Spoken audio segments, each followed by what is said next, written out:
বাবারা, chemistry first paper super suggestion, অর্থাৎ তোমাদের জন্য এমন একটা সাজেশন রেডি করছি যে এই টপিকগুলো একটু পড়ে যাইতেই হবে। হ্যাঁ, এইগুলো একটু পড়ে যাইতেই হবে, সব কিছু সুন্দর করে দেওয়া আছে। দেখো, আমি তোমাদের জিৎ ভাইয়া ঢাকা মেডিকেল কলেজে পড়তেছি।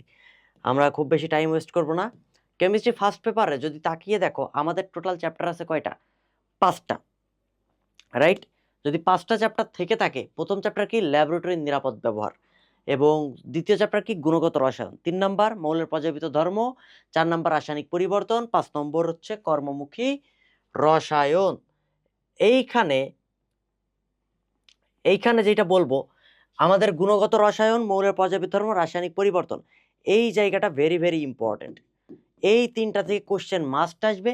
এবং এই 3টা জায়গা যদি তুমি ভালোভাবে পড়ে যাও, তাহলে আশা করা যায় 5টার মধ্যে মিনিমাম 4টা সিকিউ তুমি আনসার করে আসতে পারবা, আর একটা তুমি যে কোনোভাবে আনসার করতে পারবা। আর কর্মমুখী রসায়ন থেকে তুমি যেটা মেইনলি পড়বা, ভিনেগার প্রস্তুতি। ভিনেগার প্রস্তুতি, কেমনে ভিনেগার প্রস্তুত করা হয়, আর হচ্ছে আমাদের প্রিজারভেটিভগুলা, এইখান থেকেই প্রশ্ন ম্যাক্সিমাম ক্ষেত্রে চলে আসে। ঠিক আছে, তাহলে এই জিনিসটা গেল। তাহলে আমাদের টার্গেট হবে কি? 2, 3 এবং 4 অধ্যায়, এই 3টা অধ্যায় খুব ভালোভাবে পড়া। তারপরেও আসো, গুণগত রসায়ন কয়েকটা টপিকে তোমাকে ভাগ করে দিই। প্রথম টপিক হচ্ছে রিডবার্গ ধ্রুবক দিয়ে যে তরঙ্গ দৈর্ঘ্য। এটা ফর্মুলা কি? দেখো, 1/λ RH 1/nn square minus 1/n2 square. আমরা এতটুকু জানতাম, কিন্তু না, তোমাকে এটাও জানতে হবে এখানে জেড স্কোয়ারটা আছে।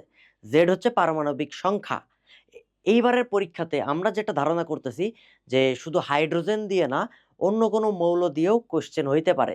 হাইড্রোজেন দিয়ে পারমাণবিক সংখ্যা 1, সেই ক্ষেত্রে আমরা বইয়ের মেথডেই গেছি যে জেডটা বাদ রাখলে যে সূত্রটাই ওইটাই। কিন্তু না, এখন তোমাকে জেডটাও মাথায় রাখতে হবে। ঠিক আছে, কোশ্চেন প্যাটার্ন চেঞ্জ হচ্ছে, সো জেডটা একটু মাথায় রাখবা যে এখানে জেডের মান বসাইতে হয়। সোডিয়াম হইলে 11 স্কোয়ার হবে। ঠিক আছে, ওকে। রিডবার্গ ধ্রুবকের মান আমরা জানি। এবং এমন প্রশ্ন আসতে পারে যে ম্যাক্সিমাম তরঙ্গ দৈর্ঘ্য কখন হবে, তখন n2 এর মান কি হবে? ইনফিনিটি। আর মিনিমাম তরঙ্গ সংখ্যা হলে কি হবে? n2 এর মান কি হবে? কাছাকাছি মান যেটা, n1 + 1, রাইট? এইটা আমরা জানি, ম্যাক্সিমাম এবং মিনিমাম। তো আমরা এটাও জানি যে লাইমেন বামার এই সিরিজটার শর্টকাট তো তোমরা অনেকে জানো, যে n1 এর মান মুখস্থ রাখতে হয়। কিভাবে? ওই যে লাইমেন সিরিজের জন্য n1, বামারের জন্য n2। এবং একটা জিনিস মাথায় রাখবা, বামার সিরিজে যেটা হয়, এটা হচ্ছে দৃশ্যমান আলো। কোন আলো বাবারা? দৃশ্যমান আলো। আর উপরেটা হচ্ছে ইউভি আলো, লাইমেন। আর বাকিগুলা যারা আছে এরা হচ্ছে আইআর। তো এই সিরিজ থেকে আমাদের অ্যাকচুয়ালি ইউভি রশ্মি এবং আইআর রশ্মির ব্যবহার জানতে হবে। তো পরীক্ষায় আসতে পারে জাল টাকা শনাক্তকরণে ইউভি রশ্মির ব্যবহার লিখো। প্রথম প্রশ্ন কি হবে? যে তরঙ্গ দৈর্ঘ্য বের করে দেখাও এটি কোন অঞ্চলে। তুমি দেখলা যদি এই আইআর অঞ্চলে থাকে, তাহলে আইআর রশ্মির ব্যবহার আসবে ঘ নম্বরে। বা তুমি যদি দেখো লাইমেন সিরিজেরটা আসছে, তখন বলবে উক্ত সিরিজে যে দৃশ্য যে আলোটা পাও, যে অঞ্চলে আলোটা পাও, সেইটা দিয়ে তুমি জাল টাকা কেমনে শনাক্ত করতে পারবা, বা সেই রশ্মির ব্যবহার তুমি ব্যাখ্যা করো। তার মানে কি? জাল টাকা শনাক্তকরণে ব্যবহার। কত ন্যানোমিটার? 10 থেকে 380 ন্যানোমিটার তরঙ্গ দৈর্ঘ্য। ক্লিয়ার? তাহলে আমরা কয়েকটা টপিক অ্যানালাইসিস করে ফেললাম। এরপরে আসো, দ্রাব্যতা খুবই ইম্পর্টেন্ট। দ্রাব্যতা রিলেটেড ম্যাথ আসবে। কেএসপি থেকে আমাদের দ্রাব্যতা এস বের করতে বলা হয়। আবার অনেক সময় এস দেওয়া থাকে, সেখান থেকে কেএসপি বের করতে বলা হয়। তাহলে কি হইলো? দেখো, কেএসপি সূত্র কি? কেএসপি সূত্র হচ্ছে আমাদের যে সবচেয়ে শর্টকাট যেটা যদি বলি, এন এর পাওয়ার এন, এম এর পাওয়ার এম, এস এর পাওয়ার এন প্লাস এম। এইখানে দেখো, অ্যাকচুয়ালি এটার দ্রাব্যতা যদি এস ধরা হয়, তাহলে নিশ্চিতভাবে অ্যালুমিনিয়াম কি হবে? 2s, কারণ বিয়োজিত হয়ে যেটা হচ্ছে তার সাথেই আমরা এসটা কাউন্ট করতেছি। আর এটা কি হবে? সালফেট, এটা 3s। তো পরীক্ষাতে প্রশ্ন আসতে পারে কেএসপি থেকে, ফর্মুলা তো তুমি এইটা পাইছো, কেএসপি সমান সমান কি হিসাব করে কি পাইছো বলো? 108 s⁵, রাইট? তো এইখান থেকে কেএসপির মান বের করতে বলতে পারে। দেখা গেলো পরীক্ষায় অ্যালুমিনিয়াম সালফেটের দ্রাব্যতা এস দেওয়া থাকলো যে 3 × 10⁻⁵ মোলার। এখন বললো কেএসপি বের করো, বের করতে পারবা না? পারবা। বা এই প্রশ্নে অ্যালুমিনিয়াম সালফেটের কেএসপি দেওয়া থাকলো যে 1.18 × 10⁻42। যদি কেএসপি দেওয়া থাকে, এস বের করো, তাহলে এখান থেকে এস বের করতে পারবা না? অবশ্যই পারবা। বা দিয়ে থাকলো এই কেএসপির মান দেওয়া আছে, কেএসপির মান দিয়ে বললো যে এক্ষেত্রে অ্যালুমিনিয়াম 3+ আয়নের দ্রাব্যতা কত। তাহলে ফার্স্টে কি করতে হবে? ফার্স্টে কেএসপির মান থেকে এস এর মান বের করতে হবে। এরপরে দেখো অ্যালুমিনিয়াম কি অবস্থায় আছে 2s, তখন এই অ্যালুমিনিয়ামটা বের করতে গেলে 2 দিয়ে গুণ করে দিতে হবে। এই 2sটাই হচ্ছে এর অ্যাকচুয়ালি দ্রাব্যতা। কথা বোঝা গেছে? তাহলে কিভাবে বের করব সেটা আমরা অলরেডি জেনে গেলাম, শর্টকাটও পাইলাম। তাহলে দ্রাব্যতা রিলেটেড জিনিস আমরা জানলাম। এরপরে আসো কেএসপি কেআইপি অদক্ষেপ পড়বে কি পড়বে না, অদক্ষেপ পড়বে কখন এবং কখন পড়বে না এটা জানতে হবে। তো যদি কেএসপি কেআইপি সমান হয়ে যায় তাহলে দ্রবণটা সম্পৃক্ত, আর কেআইপি যদি কম থাকে কেএসপি বেশি থাকে তাহলে অপৃক্ত বা অসম্পৃক্ত, তখন কি হয় অদক্ষেপ পড়ে না। এবং আমরা যেটা জানি কেআইপি বড় হইলে এবং কেএসপি যদি ছোট হয় অদক্ষেপ পড়ে, কারণ দ্রবণটা অতিপৃত, এবং এইটাই কিন্তু পরীক্ষাতে আসে।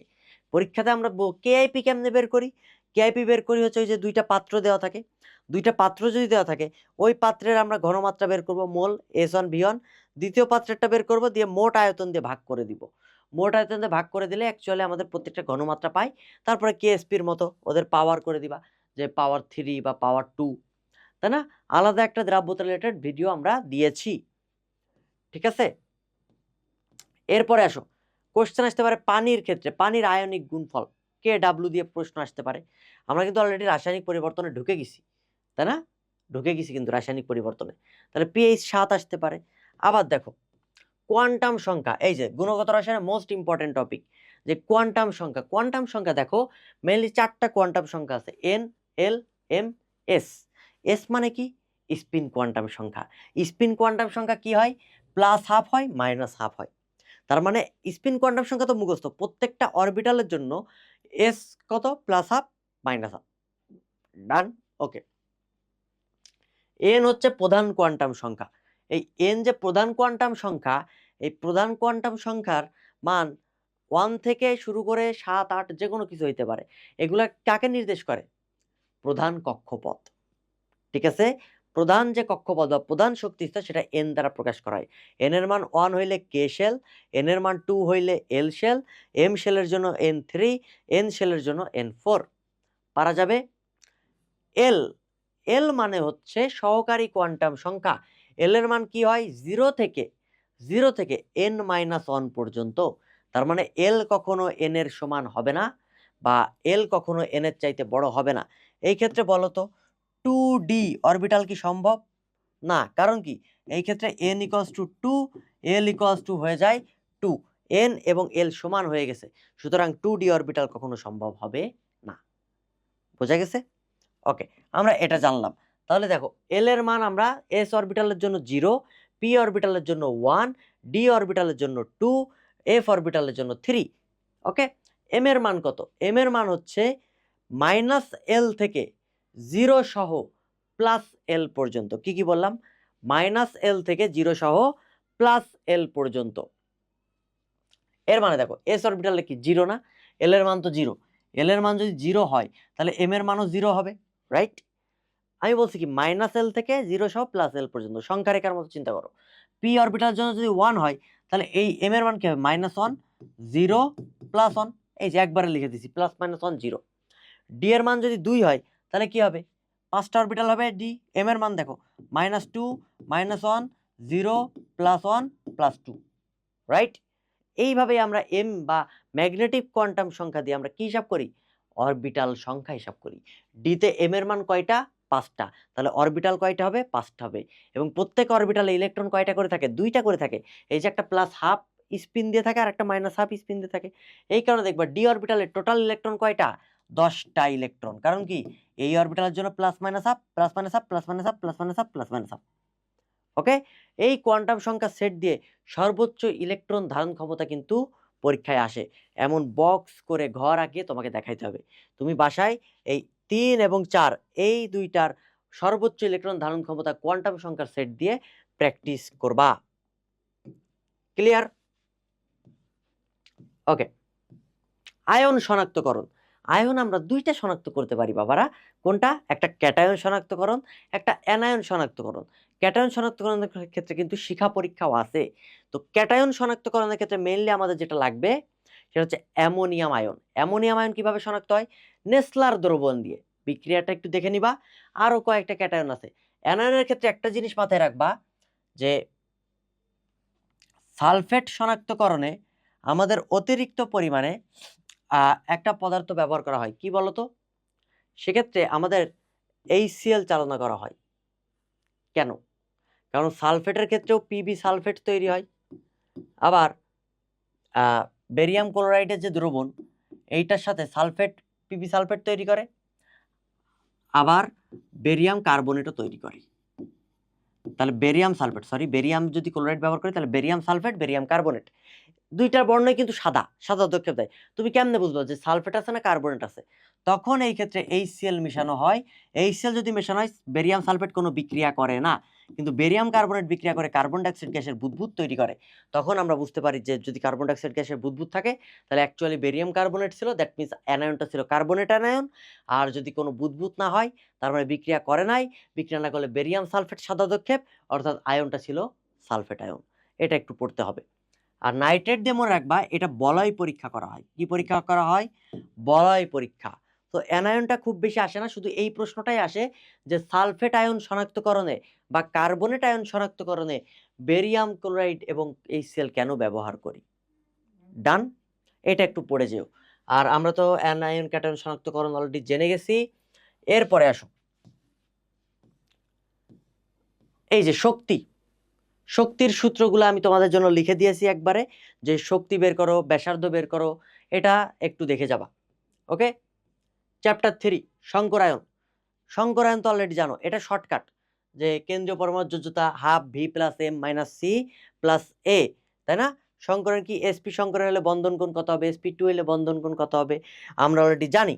তো শঙ্করায়ন এবং বন্ধন কোণ পরীক্ষাতে ফ্রিকুয়েন্টলি আসে, ঠিক আছে বাবারা? তাহলে এটা একটু দেখবা।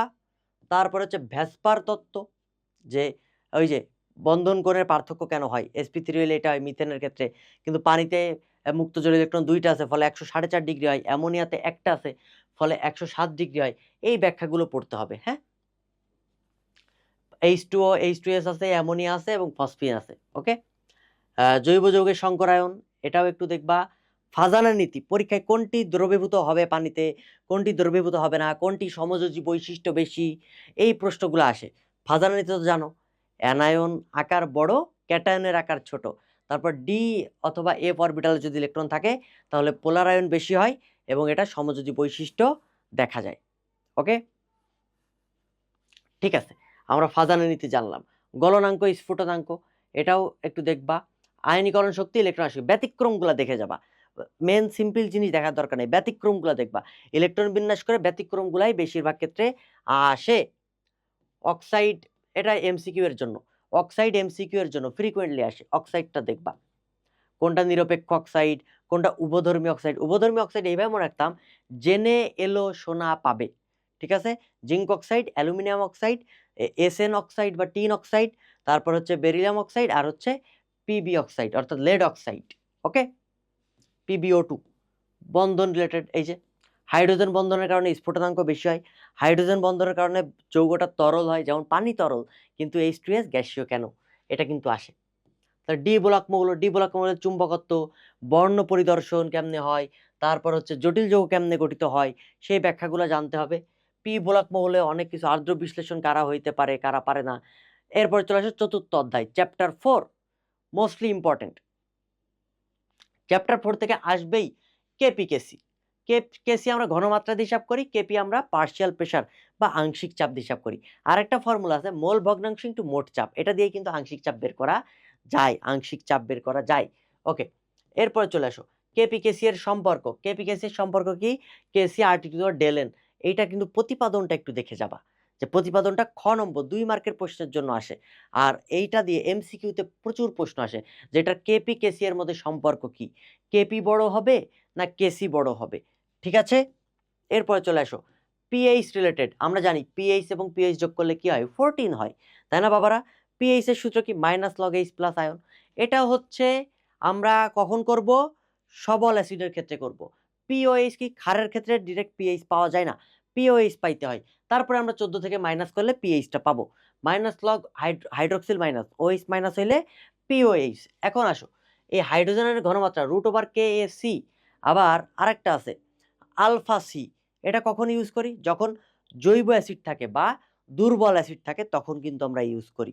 KW কেমনে বের করি আমরা জানি, কোল হ্রাস, পানির অটো আয়নীকরণ। এই যে আলফা সমান √KA/C, এটা তোমাকে জানতে হবে। হাইড্রোজেনের ঘনমাত্রা কি? Alpha C. এরপরে আসো বাফার। বাফার দ্রবণ প্রচুর ইম্পর্টেন্ট, পরীক্ষাতে আসবেই। দুর্বল অ্যাসিড এবং লবণ এটা বিক্রিয়া করলে হয় অম্লীয় বাফার। এই দুর্বল ক্ষার এবং তার হচ্ছে লবণ, যে লবণ থাকে এটা হচ্ছে তোমার ক্ষারীয় বাফার, অলরেডি জানি। আমাদের মেনলি যেটা আসে বাফারের ক্রিয়া কৌশল, কেমনে তারা পিএইচকে নিউট্রালাইজ করে। আর কি আসে? বাফারের পিএইচ বের করা। পিএইচ কেমনে বের করে? ওই যে Henderson Hasselbalch equation, pKa plus log লবণ বাই অ্যাসিড, তাই না? সাম্যাবস্থা, এই যে লা শাতেলিয়ার নীতি। লা শাতেলিয়ার নীতি পরীক্ষাতে প্রচুর প্রশ্ন আসে, ঠিক আছে? আমরা অলরেডি লিখে দিছি কোনটার ক্ষেত্রে চাপ বাড়াইলে কি হবে, চাপ কমাইলে কি হবে। ওকে, এই প্রশ্নটা আসে। মিশ্রণের প্রকৃতি বের করো, মিশ্রণের পিএইচ বের করো। মনে করো দুইটা পাত্র আছে, এই পাত্রে অ্যাসিড আছে, এই পাত্রে ক্ষার আছে, তৃতীয় পাত্রে মেশানো হলো, মিশ্রণের প্রকৃতি কেমন হবে? তখন কিন্তু এই 3 নাম্বার পাত্রের আয়তনটাই কাউন্ট করতে হয়। এই দুই পাত্রে মিক্সড আপ করলে মিশ্রণের ঘনমাত্রা কেমন হবে, কোনটি লিমিটিং বিক্রিয়ক, মিশ্রণের পিএইচ কত হবে, এই প্রশ্নগুলো আসে। তাহলে এইখান থেকে দুইটা প্রশ্ন সলভ করবা। এক, মিশ্রণের প্রকৃতি কত, প্রকৃতি কেমন। দুই, মিশ্রণের পিএইচ, ঠিক আছে? যদি রাসায়নিক পরিবর্তন থেকে দুইটা প্রশ্ন আসে বাফার দ্রবণ থেকে, একটা প্রশ্ন হবে বাফার রিলেটেড, আর একটা হবে এই দ্রবণের মিশ্রণের পিএইচ কত, প্রকৃতি কত, এই রিলেটেড প্রশ্ন হবে, ঠিক আছে? সো এইটা একটু দেখে যাবা মিক্সড আপ করলে কি হয়। আরহেনিয়াসের ইকুয়েশন দিয়ে প্রশ্ন আসতে পারে। আরহেনিয়াসের ইকুয়েশন কি? এই যে লগ কে সমান সমান কি, লগ EA/2.303 আর 1/T প্লাস লগ এ। সেইখান থেকে অ্যাকচুয়ালি এই সূত্রটা আসছে। যখনই লগের কথা চলে আসবে তখনই কিন্তু এই ক্ষেত্রে 2.303 আনতে হয়। ওকে, চ্যাপ্টার 5, চ্যাপ্টার 5 এ দেখবা যে ভিনেগার প্রস্তুতি অলরেডি লিখে দিছি। দেখো সুক্রোজ, সুক্রোজ বা আখের চিনিতে 16 থেকে 20% ইথানল থাকে। সেই ক্ষেত্রে আমরা কি করি? গ্লুকোজ উৎপন্ন হয়, গ্লুকোজ থেকে আমরা কি পাবো? ইথানল। ইথানলের উপর জাইমেস দিলে কি হবে? ইথানোয়িক অ্যাসিড হবে। ইথানোয়িক অ্যাসিডের 6 থেকে 10% জলীয় দ্রবণকে কি বলি? ভিনেগার বলি। এটা কিন্তু পরীক্ষাতে আসে। তারপর খাদ্য সংরক্ষণ, খাদ্য সংরক্ষণে আমরা অ্যান্টিঅক্সিডেন্ট ইউজ করতে পারি, কিলেটিং এজেন্ট ইউজ করতে পারি। কিলেটিং এজেন্ট কোনটা? আরেকটা আছে EDTA, ethylene diamine tetra acetate. Okay, vinegar কেমনে খাদ্য সংরক্ষণ করে এইটা পরীক্ষাতে আসে ঘ নম্বরের জন্য। ভিনেগার কিভাবে খাদ্য সংরক্ষণ করতে পারে। এরপরে চলে আসো একটা লেস ইম্পর্টেন্ট টপিক, আমাদের যে ল্যাবরেটরি নিরাপদ ব্যবহার। এটা তোমরা দেখে গেলে যাইতে পারো। এখান থেকে অ্যাকচুয়ালি আসে কোনটি প্রাইমারি স্ট্যান্ডার্ড পদার্থ, কোনটা সেকেন্ডারি স্ট্যান্ডার্ড পদার্থ, এটা পরীক্ষাতে আসবে, বলে দিলাম। প্রাইমারি স্ট্যান্ডার্ড পদার্থ এটা পরীক্ষাতে আসবে, বা সেকেন্ডারি স্ট্যান্ডার্ড পদার্থ নয় কোনটা, কেন নয়, এটা আসবে। হ্যাঁ, আর পলভঙ্গি ব্যালেন্সের হিসাবটা দেখতে পারো। পলভঙ্গি ব্যালেন্স আমরা কিভাবে হিসাব করি? MSDS আছে, ম্যাটেরিয়াল সেফটি ডাটা শিট, পরীক্ষার কৌশল আছে। আর এখানে মেইনলি তুমি যেটা পড়বা ওই যে ল্যাবরেটরির যন্ত্র কোনগুলো, সেমি মাইক্রো পদ্ধতি, মাইক্রো পদ্ধতি, ম্যাক্রো পদ্ধতি, এদের পার্থক্যগুলো একটু জেনে যাবা, ঠিক আছে বাবারা? এই হচ্ছে টোটাল কেমিস্ট্রি ফার্স্ট পেপারের সাজেশন, যে কি কি পড়তে হবে। এইগুলো না পড়ে পরীক্ষার হলে যাস না প্লিজ, ঠিক আছে? আর সিকিউ সলভ আস্তে আস্তে আমরা দিচ্ছি, সিকিউ অলরেডি PDF রেডি করার চেষ্টা করতেছি, পিডিএফগুলো তোমাদের দিয়ে দিব। ওকে, স্টে টিউনড। ভালো একটা রেজাল্ট চাই কিন্তু, হ্যাঁ, কেমিস্ট্রিতে কিন্তু একটা বেস্ট রেজাল্ট দিতে হবে, এবং আমাকে অবশ্যই জানাবা পরীক্ষা কেমন দিয়েছো।